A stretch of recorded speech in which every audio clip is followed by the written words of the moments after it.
Hello बच्चों, क्या हालचाल? सब ठीक? मैं विजय यादव एक बार फिर आपका स्वागत करता हूं आपके प्यारे से चैनल फिजिक्स एक सोच में। बच्चों, आज का हमारा जो टॉपिक है वो ये है, एक समान वैद्युत क्षेत्र में वैद्युत द्विध्रुव को घुमाने में एकत्रित स्थितिज ऊर्जा। बच्चों, ये कह रहा है कि कोई एक समान वैद्युत क्षेत्र है और इसमें कोई एक वैद्युत द्विध्रुव है और इसको हम घुमाएं, तो अगर हम इसको घुमाते हैं तो इसके अंदर कितना स्थितिज ऊर्जा उत्पन्न होगा, इसको हमें क्या करना है, काउंट करना है। बच्चों, इसके पहले हम स्थितिज ऊर्जा के बारे में पढ़ चुके हैं, पोटेंशियल एनर्जी के बारे में, और आपको बताया गया है कि अगर हम किसी वस्तु पे कोई मतलब एक्सटर्नल एजेंट, मतलब कोई बाह्य बल अगर किसी वस्तु पर कार्य करता है और वो किसी भी फील्ड के अगेंस्ट, मतलब किसी भी क्षेत्र के अगेंस्ट काम करता है, विरोध में काम करता है, तो उस वस्तु में एक ऊर्जा उत्पन्न प्रोड्यूस होती है, एक ऊर्जा उसमें क्या होती है, एकत्रित होती है। उसे हम पोटेंशियल एनर्जी या स्थितिज ऊर्जा कहते हैं। जैसे आपको एक एग्जांपल दिया गया था कि ये बुक है और इस बुक को हम अर्थ के सरफेस से, पृथ्वी की सतह से ऊपर उठाते हैं, तो हम ये जो पृथ्वी द्वारा बनाया गया गुरुत्वीय क्षेत्र है उसके विपक्ष में, विरोध में हम काम करते हैं, उसके अगेंस्ट में काम करते हैं। तो इस किताब के अंदर हमारे द्वारा किया गया कार्य इसमें क्या होगा, ऊर्जा के रूप में क्या हो जाता है, स्टोर्ड हो जाता है, एकत्रित हो जाता है, और उस ऊर्जा को हम क्या कहते हैं, स्थितिज ऊर्जा कहते हैं। तो किसी भी फील्ड के अगेंस्ट हम किसी वस्तु पर अगर कोई कार्य करते हैं तो उसमें एक ऊर्जा स्टोर होती है, एकत्रित होती है, जिसको हम क्या कहते हैं, स्थितिज ऊर्जा। तो सबसे पहले उस कार्य को काउंट करना पड़ेगा जो इस पे किया जा रहा है। जो कार्य किया जा रहा है वही इसके अंदर क्या होता है, ऊर्जा के रूप में एकत्रित हो जाता है। सबसे पहली बात तो हम अगर यहाँ पे इसकी स्थितिज ऊर्जा निकालनी है, इस डायपोल की, तो इस अगर कोई द्विध्रुव है, इसकी स्थितिज ऊर्जा निकालनी है, तो हम कितना इस पे कार्य कर रहे हैं उसको निकालनी है। बच्चों, इसमें दो स्थितियां हैं। एक, फील्ड के डायरेक्शन में, अगर मान लीजिए गुरुत्वीय क्षेत्र हो या यहाँ पे वैद्युत क्षेत्र है, अगर उस क्षेत्र के डायरेक्शन में अगर हम इस पे कार्य करते हैं, जैसे इसको ऊपर से हम नीचे लेकर आएंगे, ऑलरेडी इसको ऊपर से नीचे आना है। कोई ऑब्जेक्ट को हम छोड़ते हैं तो ऊपर से वो कहां आता है, नीचे आता है। तो इसको भी छोड़ेंगे तो ऊपर से नीचे आएगा, ऑलरेडी ऊपर से नीचे लेकर आना है। तो इसमें जो ऊर्जा उत्पन्न होती है या एकत्रित होती है वो निगेटिव ऊर्जा होती है। वहां पे जो इसकी स्थितिज ऊर्जा हो जाएगी वो निगेटिव हो जाएगी। और यही इस क्षेत्र के अगेंस्ट, मतलब इसको पृथ्वी अपनी तरफ खींच रही है और इसको हम ऊपर उठा कर लेकर जाए, तो इसमें जो ऊर्जा उत्पन्न होगी या एकत्रित होगी वो क्या होगी, पॉजिटिव होगी। तो यही कॉन्सेप्ट हर जगह है। अगर हम इसको फील्ड के अगेंस्ट घुमाएंगे तो इसमें जो ऊर्जा एकत्रित होगी वो क्या होगी, पॉजिटिव। और इसको फील्ड के डायरेक्शन में अगर घुमाएंगे, तो मान लीजिए फील्ड का डायरेक्शन इधर की तरफ है और ये ऐसे डायपोल रखा गया है, अगर इसको हम इसके डायरेक्शन में ऐसे घुमाएं तो इसमें जो ऊर्जा उत्पन्न होगी वो कैसी ऊर्जा उत्पन्न होगी, इसमें कैसी ऊर्जा एकत्रित होगी, तो इसमें निगेटिव आपकी स्थितिज ऊर्जा उत्पन्न होगी। और इसको, ये फील्ड का डायरेक्शन इधर की तरफ और इस पी को है, ये जो आपका वैद्युत द्विध्रुव आघूर्ण है, अगर इसको इसके उल्टा हम ऐसे घुमाएं, ऐसे ऐसे, तो इसमें जो ऊर्जा एकत्रित होगी वो क्या होगी, पॉजिटिव होती है। जैसे आपको यहाँ पे बताया गया कि पृथ्वी के डायरेक्शन में अगर हम कोई कार्य करते हैं तो इसमें जो ऊर्जा एकत्रित होगी वो नेगेटिव, और इसके अपोजिट डायरेक्शन ऊपर की तरफ लेकर जाते हैं तो इसमें जो ऊर्जा उत्पन्न होगी वो क्या होती है, पॉजिटिव। आप 11वीं में ग्रेविटेशन में बताया गया है कि अगर किसी चीज को अनंत से, अगर किसी भी वस्तु को अनंत से पृथ्वी के पास लेकर आते हैं, पृथ्वी सतह पर या इसे ग्रेविटेशनल फील्ड में, तो जो उसमें आप देखिएगा कि गुरुत्वीय विभव ऊर्जा जो आपको बताया गया होगा या गुरुत्वीय स्थितिज ऊर्जा आपको बताया गया होगा, उसका जो डेरिवेशन आया होगा, उसका जो फॉर्मूला आया था वो किसमें आया था, नेगेटिव में आया था। तो बच्चों, इतना आपको समझाया गया। इसका मतलब ये समझ लीजिए किसी भी क्षेत्र के डायरेक्शन में अगर हम कार्य करते हैं तो उस वस्तु में उत्पन्न ऊर्जा नेगेटिव, और उसके अपोजिट डायरेक्शन में काम करेंगे तो उसमें जो ऊर्जा एकत्रित होगी वो क्या होगी, पॉजिटिव होगी। तो बच्चों, इसी को हमें निकालना है, यहाँ पे हमें स्थितिज ऊर्जा को काउंट करना है। तो चलिए हम काउंट करते हैं। बच्चों, इतना अच्छा टॉपिक आपके पास आपको लेकर आया हूं और इतने ठीक तरीके से समझाया जा रहा है। जो लोग चैनल को सब्सक्राइब नहीं किए हैं वो चैनल को सब्सक्राइब कर लें। तो चलिए हम इसको निकालते हैं बच्चों। सबसे पहले इसकी स्थितिज ऊर्जा निकालने के लिए हमें क्या निकालना होगा, हमें इसको जब हम घुमा रहे हैं, चाहे इधर की तरफ चाहे इधर की तरफ घुमाएंगे, तो अपने आप ही उस एंगल के आधार पर नेगेटिव पॉजिटिव आना होगा तो आ जाएगा। तो सपोज कीजिए कि अगर इसको घुमाया जा रहा है, इसको क्या किया जा रहा है, घुमाया जा रहा है। तो घुमाया जा रहा है तो इस पे एक क्या हो रहा है, कार्य होगा। किसी भी वस्तु को या तो घुमाए या तो डिस्प्लेस करे, तो इन दोनों कार्यों में अंतर होता है बच्चों। अगर मान लीजिए कोई एक वस्तु है, इस पे एक फोर्स लगाकर या फोर्स लगाकर इसको यहां से और कुछ दूरी यहां तक इसको क्या किया जाए, डिस्प्लेस किया जाए। इस फोर्स लगाकर इसमें जो डिस्प्लेसमेंट है वो डी है। तो आप जानते हैं कि यहां पर जो होने वाला वर्क होता है वो क्या होता है, एफ डी कॉस थीटा होता है या एफ डॉट डी होता है। आपको ये पता है कि ये जब आपका ये मतलब कोई फोर्स लगे, फोर्स के डायरेक्शन में या इससे कुछ एंगल पर अगर कोई वस्तु क्या हो ट्रांसलेटरी मोशन कर रही है, तो उस केस में जो वर्क डन होता है कुछ ऐसा होता है। अगर कोई किसी वस्तु पर अगर बल लगाया जाए और वो बल वस्तु क्या करने लगे, रोटेटरी मोशन करने लगे, तो बच्चों यहां पे जो वर्क डन का फार्मूला होता है, यहां पे जो वर्क डन का फार्मूला होता है वो डब्ल्यू इक्वल टू क्या होता है। अब यहां पे फोर्स नहीं होगा, जब किसी चीज को घुमाया जाता है तो उसको फोर्स का स्थान कौन लेता है, टॉर्क ले लेता है। टॉर्क मतलब बल आघूर्ण ले लेता है बच्चों।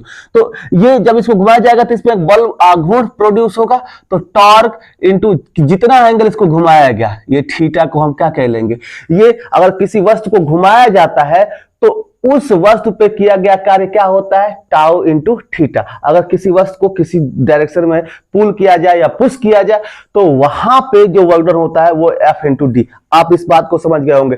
तो यहां पे इस डायपोल को क्या किया जा रहा है, घुमाने में, किसको घुमाया जा रहा है, किसी अक्ष के अबाउट इसको क्या किया जा रहा है, किसी अक्ष के परितः इसको क्या किया जा रहा है, घुमाया जा रहा है। तो इसमें कितना ऊर्जा, कितना स्थितिज ऊर्जा क्या होगी, एकत्रित होगी, इसे हमें काउंट करना है। तो सबसे पहले हमें क्या काउंट करना पड़ेगा, वर्क डन को। तो बच्चों अब इसको अगर इतना समझ गए तो बस आपका काम 4 लाइनों में हो जाएगा।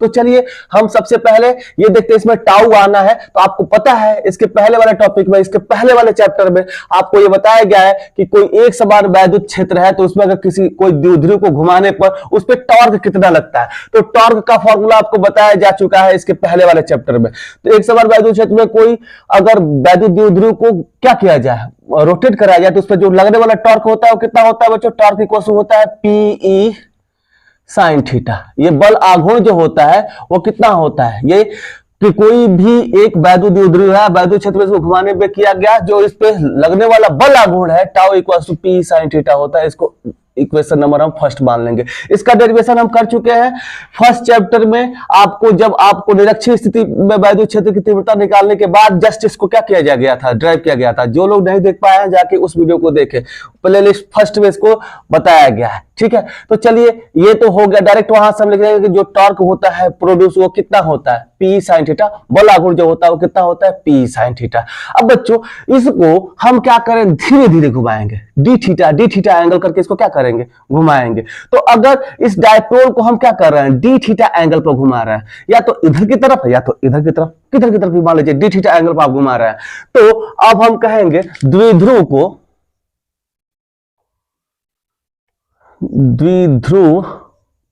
को अब वैद्युत द्विध्रुव लिख सकते हैं, वैद्युत द्विध्रुव को डी थीटा घुमाने में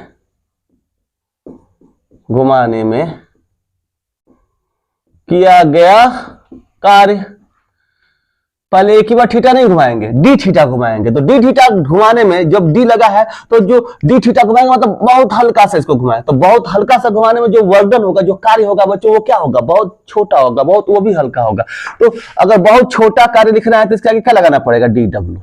बहुत, ये डी का मतलब क्या है, बहुत छोटा, मतलब जितने भी कार्य उसको डी डब्ल्यू में क्या कर दिया गया, बांट दिया गया। अभी इसको जोड़ने का काम क्या करेगा, समाकलन उसको किया जाएगा यहाँ पे। तो डी डब्ल्यू इक्वल टू कितना होता है, अभी आपको बताया गया कि अगर टोटल वर्क डन निकालना है तो टाउ इंटू क्या होता है, थीटा होता है। अब यहाँ पे डी थीटा घुमाने में कितना वर्क डन होगा, डी डब्ल्यू इक्वल टू क्या हो जाएगा, tau D theta, tau D theta. यहां पे हम टाउ डी थीटा लिख लिए। डी थीटा एंगल घुमाने में किसी डायपोल को जो वर्क डन लग रहा है वो कितना होगा, टाउ डी थीटा लग रहा है। अब इस टाउ की वैल्यू यहां पे क्या कर ले बच्चों, हम पुट कर ले। तो डी डब्ल्यू इक्वल टू कितना हो जाएगा, टाउ के स्थान पे p E sine theta, p E sine theta. और डी थीटा। इस बलाघूर्ण की वैल्यू यहां पे हमने क्या कर दिया, पुट कर दिया। अब बच्चों देखिए अब क्या करेंगे, अब यहाँ पे साइन थीटा आ गया। अब हम सोचेंगे कि ये डी डब्ल्यू जो वर्क हो रहा है, टोटल वर्क डन कितना हो रहा है। सपोज कीजिए कि इसको डी थीटा करते हुए इसको थीटा 1 से, मान लीजिए कि ये कोई पोजीशन है, मान लो कि ऐसे ये कोई पोजीशन है, ये पहले इस इलेक्ट्रिक फील्ड से ये थीटा 1 एंगल बनाया है, तो थीटा 1 से इसको थीटा 2 तक ले जाने में कितना कार्य हुआ, मतलब थीटा 1 से थीटा 2 डिग्री तक घुमाने में किया गया जो वर्क डन है वो कितना हुआ, उसको हमें अगर फाइंड आउट करना है तो कैसे हम फाइंड आउट करेंगे। तो हम लिखेंगे वैद्युत द्विध्रुव को थीटा 1 से थीटा 2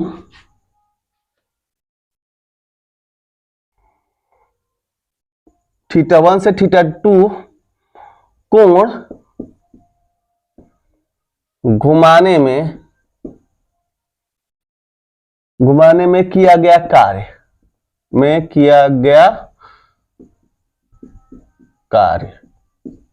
अब क्या बच्चों, थीटा 1 से थीटा 2 घुमाने में किया गया कार्य कैसे निकलेगा, इन दोनों पक्षों को इंटीग्रेट करना पड़ेगा, समाकलित करना पड़ेगा। तो इसका समाकलन क्या हो जाएगा, टोटल वर्क डन थीटा 1 से थीटा 2 तक घुमाने में कितना हो जाएगा, W। तो W इक्वल टू क्या हो जाएगा यहाँ पे, अब इंटीग्रेशन करना पड़ेगा कहां से, थीटा 1 से थीटा 2 तक। थीटा 1 से हमने थीटा 2 तक इसका समाकलन किया तो क्या हो जाएगा, ये P sine theta D theta हो जाएगा। अब बच्चों देखिए जो थीटा के रूप में है उसी का समाकलन होगा, बाकी सब तो बाहर हो जाएगा। तो ये वर्क डन कितना हो जाएगा बच्चों यहाँ पे, तो Pe बाहर हो जाएगा, ये जो आपका जो कार्य होगा Pe इक्वल, अब इसका साइन थीटा का क्या होगा, समाकलन होगा। तो साइन थीटा का समाकलन आपको पता है क्या होता है, साइन थीटा का समाकलन माइनस कॉस थीटा होता है। क्या होता है बच्चों, माइनस कॉस थीटा होता है। अब यहाँ पे क्या लिख लेंगे इसको, थीटा 1 से थीटा 2। अब हम इसकी वैल्यू क्या कर देंगे, बैठा देंगे। तो W इक्वल कितना हो जाएगा बच्चों, ये Pe। अब यहां पे हम Pe अगर अपर लिमिट रखें, यहां ऊपर वाला लिमिट रखें, तो ये Pe क्या हो जाएगा, पहले इसके स्थान पे माइनस कॉस थीटा 2 हो जाएगा। अब बच्चों देखिए अगर कोई लिमिट बैठाना है यहाँ पे, अगर ये x है और ये नीचे b और ऊपर a है, तो कैसे हम बैठाते हैं, पहले अपर लिमिट इस पर रखते हैं, तो x के स्थान पे a, बीच में माइनस लगता है, फिर b लगता है, तो a माइनस b हो जाता है। वैसे ही पहले ये थीटा रखा गया, तो ऑलरेडी ये माइनस है, अगर ये माइनस है तो हम इसको कैसे लिख सकते हैं, माइनस कॉस थीटा 2 ऊपर वाला लगा दिए। अब देखिए यहाँ माइनस लगेगा और ऑलरेडी ये माइनस है, माइनस माइनस क्या हो जाएगा, प्लस हो जाएगा। ठीक है, अगर मैं कहूं कि यहां पे माइनस x होता, तो अगर यहां रखते तो पहले क्या होता, ये माइनस ये हो जाता, और ऑलरेडी माइनस है और एक बार और माइनस लगता तो ये क्या हो जाता, प्लस हो जाता, तो ये क्या हो जाता, b माइनस ए हो जाता। तो वैसे ही ये माइनस कॉस थीटा 2 हो जाएगा, और थीटा 1 रखोगे तो प्लस क्या हो जाएगा, कॉस थीटा 1 हो जाएगा। अब टोटल ये जो वर्क डन होगा Pe, और यहां से अब इसकी वैल्यू लिख दी जाए तो ये क्या हो जाएगा, ये जो प्लस में उसको पहले लिख लीजिए, तो cos theta 1 minus cos theta 2 हो जाएगा। ठीक है, तो बच्चों अब यहां से ये तो वर्क डन हुआ।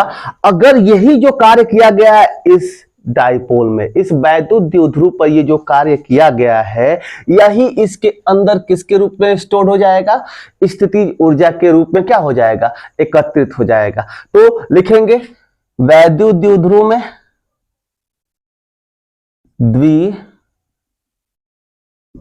द्विध्रुव में एकत्रित स्थितिज ऊर्जा, स्थितिज ऊर्जा कितना हो जाएगा, अगर यहां से टोटल स्थितिज ऊर्जा, तो यही तो स्थितिज ऊर्जा के रूप में इसमें स्टोर हो जाएगा। तो ये जो आपका कार्य है W, ये इस हम इस पे एक्सटर्नल सोर्स, वाह बल इस पे इतना क्या कर रहा है, बाय वाला कोण इस पे क्या कर रहा है, बाय बल इस पे इतना कार्य कर रहा है। तो अगर एक्सटर्नल एजेंट के द्वारा इस पे इतना क्या हो रहा है, वर्क हो रहा है, तो यही तो वर्क उसके अंदर ऊर्जा के रूप में क्या होता है, एकत्रित होता है। तो आप इसको अब क्या लिख लेंगे, हम ऊर्जा लिख लेंगे। तो ये यू इक्वल टू क्या हो जाएगा, p E cos theta 1 minus cos theta 2। अब ये यहां पे इंपॉर्टेंट आपका क्या आया बच्चों, रिजल्ट आया। यही इस डायपोल में क्या होता है, ऊर्जा स्टोर्ड होता है। अब आप यहां पे खास बात है बच्चों, जरा ध्यान से देखिएगा।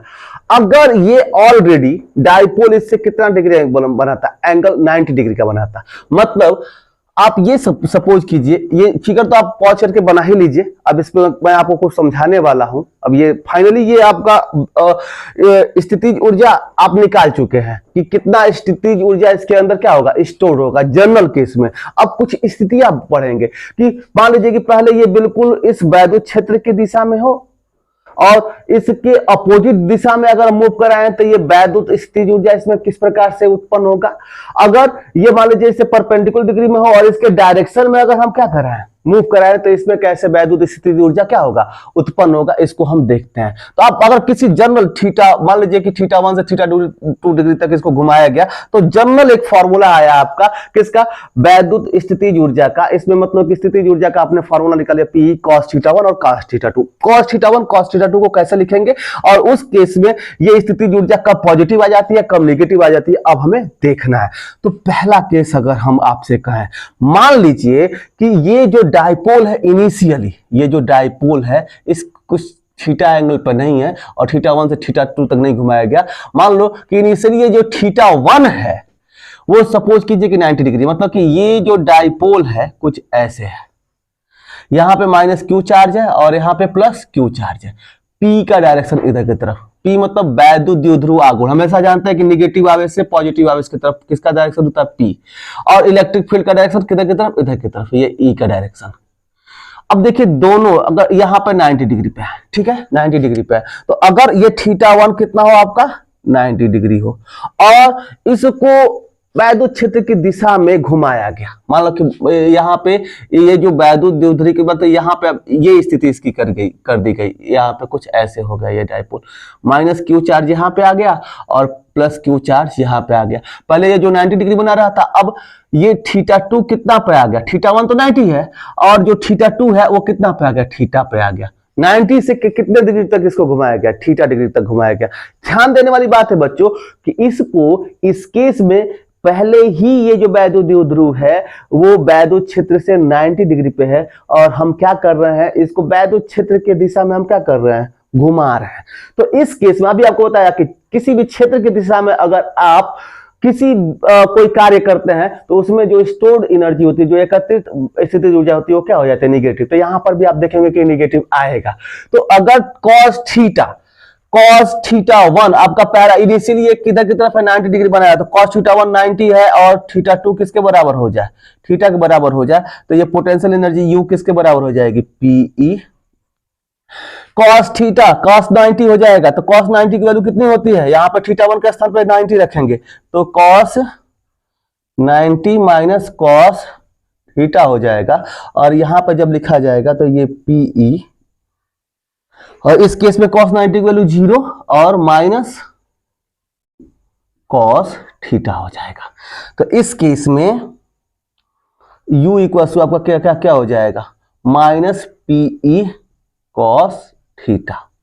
ये इंपॉर्टेंट बात, ये theta 1 equal to 90, theta 2 equal to क्या हो जाए, थीटा हो जाए। इसका मतलब क्या है कि अगर वैद्युत द्विध्रुव को, इंपॉर्टेंट पॉइंट इसको लिखिएगा, द्विध्रुव को ई के दिशा में, मतलब वैद्युत क्षेत्र के दिशा में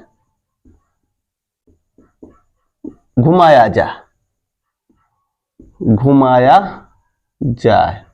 यहां पे बहुत लोगों को ये चीजें समझ में नहीं आती है बच्चों, आप समझिए। इसको हम वैद्युत क्षेत्र की दिशा में क्या कर रहे हैं, घुमा रहे हैं, तो हमारा जो वैद्युत स्थितिज ऊर्जा जो इसके अंदर स्थितिज ऊर्जा स्टोर्ड हुई इस डायपोल के अंदर, इस वैद्युत द्विध्रुव के अंदर, वो किस में आएगी? निगेटिव में आएगी। अब थीटा मान लीजिए घुमाकर आप 30 डिग्री रख दिए हैं, तो यहाँ cos 30 की वैल्यू रख देंगे। cos 30 की वैल्यू जो भी कुछ भी होती है आप उसको रख देंगे √3/2, तो √3/2 PE हो जाएगा।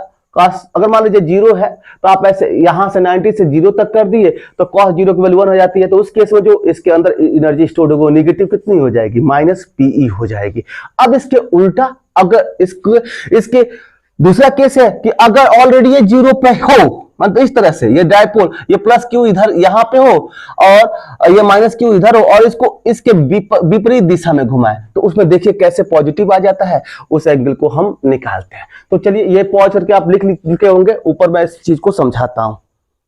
देखिए बच्चों, ये दूसरा आपका केस है। दूसरा केस में अगर लिखा जाए, अगर वैद्युत द्विध्रुव को E के विपरीत दिशा में घुमाया जाए, E के विपरीत दिशा में घुमाया जाए, तब क्या होगा? तब इनिशियली मान लो कि अब ये ऐसे, ये डायपोल नहीं है इस केस में, इसको भी बना लीजिएगा जैसे बना हुआ था, अभी पॉज किया गया था ना, तो आप इस फिगर बना लीजिएगा इस वाले केस के लिए, पहले वाले केस के लिए। अब दूसरे वाले केस के लिए मैं फिगर बनाने जा रहा हूं। इलेक्ट्रिक फील्ड तो इधर की तरफ है। सपोज कीजिए कि पहले ये जो आपका वैद्युत द्विध्रुव है, -Q चार्ज यहाँ पे है, +Q चार्ज यहाँ पे है, और ये आपका P का भी डायरेक्शन वही है जो E का डायरेक्शन है। यानी कि यहाँ पे इस केस में क्या है बच्चों, कि इस केस में θ1 आपका है, इसको मान लीजिए कि θ1 इनिशियली कितना, जो इनिशियल केस है उसी को θ1 मान लेते हैं, तो जो θ1 है वो कितना है? 0 डिग्री है। और इसको जो ये स्थिति, अब इसको इसके अपोजिट डायरेक्शन में ऐसे घुमा दिया जाए, किसी एंगल थीटा पे क्या कर दिया जाए? घुमा दिया जाए। यहाँ -Q चार्ज को यहाँ पे लेकर चलाया जाए और +Q चार्ज को यहाँ पे लेकर चलाया जाए। तो अब इस केस में ये कितना एंगल बना रहा है? θ2 बराबर कितना हो गया? सपोज कीजिए कि थीटा, तो यहां पे आप ये सपोज करेंगे कि अगर θ1 इक्वल टू कितना डिग्री हो? 0 डिग्री हो, और θ2 कितना हो जाए? थीटा हो जाए, तब आपके द्वारा जो उसके अंदर जो कार्य किया गया, तो वो कार्य किस रूप में स्टोर्ड हुआ है? पॉजिटिव की नेगेटिव फॉर्म में। तो आप इसको देख सकते हैं, U इक्वल टू कितना हो जाएगा? इस फॉर्मूले का यूज कीजिए, ये जो फॉर्मूला आपका आया तो ये हो जाएगा PE, और θ1 क्या है? 0 डिग्री, तो cos क्या हो जाएगा? 0 माइनस में cos θ2 की वैल्यू कितनी हो जाएगी? थीटा। तो इस केस में अगर आप लिखें तो U इक्वल्स टू, अब क्या हो जाएगा? PE, और इसके बाद यहां पे 1 माइनस, अब ये cos 0 की वैल्यू तो कितनी हो जाएगी? 1, और माइनस cos थीटा, अब θ2 के स्थान पर क्या रख दिया गया? थीटा रख दिया, तो cos थीटा रहने दीजिए। अब बच्चों इसको समझने वाली बात है कि हमेशा इस केस में जो ये U होगा वो पॉजिटिव आएगा, क्योंकि आप जानते हैं cos की जो वैल्यू होती है, ये cos थीटा कुछ भी रख लीजिए, cos की वैल्यू 1 से ज्यादा नहीं हो सकती है। अधिकतम जो cos की वैल्यू होती है वो कितनी होती है? 1 होती है। तो यहां पे अगर ये cos थीटा को हम क्या कर दें? इसको भी 0 कर दें, इसको क्या कर दें? इस θ2 को भी, मतलब जो जिसको थीटा माने, अगर इसको भी 0 कर दिया जाए, तो ये पहले यहीं पे था और 0 ही रह गया। 0 पे था, इसको थोड़ा सा भी घुमाया नहीं गया, पहले भी 0 पे था और हमने बल ही नहीं लगाया, कोई कार्य ही इस पे नहीं किया, जो जैसे था वैसे रह गया। θ1 भी 0 था, θ2 भी 0 रह गया। तो इस केस में ये भी 1, ये भी 1, एक से एक कट जाएगा, कोई भी वर्क डन नहीं हुआ, तो इस पे कोई वर्क डन नहीं हुआ, तो इस पे कोई भी एनर्जी नहीं स्टोर्ड हुई। लेकिन इसके अलावा अगर कुछ भी वैल्यू रखे, मान लीजिए cos इस थीटा की 60 वैल्यू रखते हैं, तो इस केस में cos 60 की वैल्यू आप जानते हैं 1/2 होता है, तो 1 में से 1/2 घटाएंगे तो ये जो वैल्यू आएगी पॉजिटिव ही आएगी। तो मतलब आप इसको छोड़कर कहां तक अगर आप इसको देखेंगे 180 पे घुमाएंगे, तो 180 पे अगर देख लिया जाए, यहां पे थीटा, इस थीटा की वैल्यू क्या कर दिया जाए? 180 कर दिया जाए, तो cos 180 कितना होता है? -1, और इस -1 को यहां पर रखेंगे तो ये क्या हो जाएगा? PE1, और इस केस में 180 वाले केस में बता रहा हूं, 180 वाले केस में ये -1, अब इसको करेंगे तो ये PE और ये 1 + 1 2PE हो जाएगा। अब देखिए पॉजिटिव में 2P, पॉजिटिव में 2P, मतलब कि यहां तक घुमाने में PE और इसके यहां तक घुमाने में क्या हो जाएगा? PE, तो इस तरह से 2PE हो जाएगा।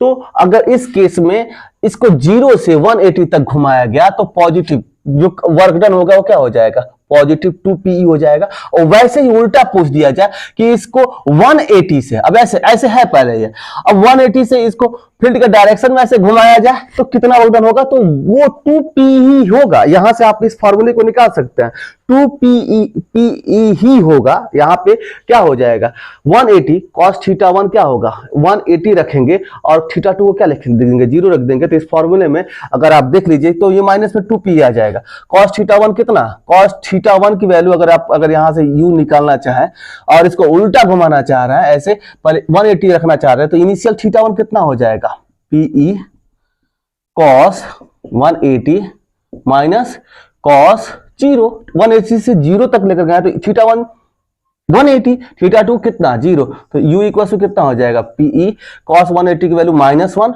और cos 0 की वैल्यू 1 होती है प्लस में, लेकिन पहले माइनस लगा तो माइनस लगा लीजिए तो कितना हो जाएगा -2pe।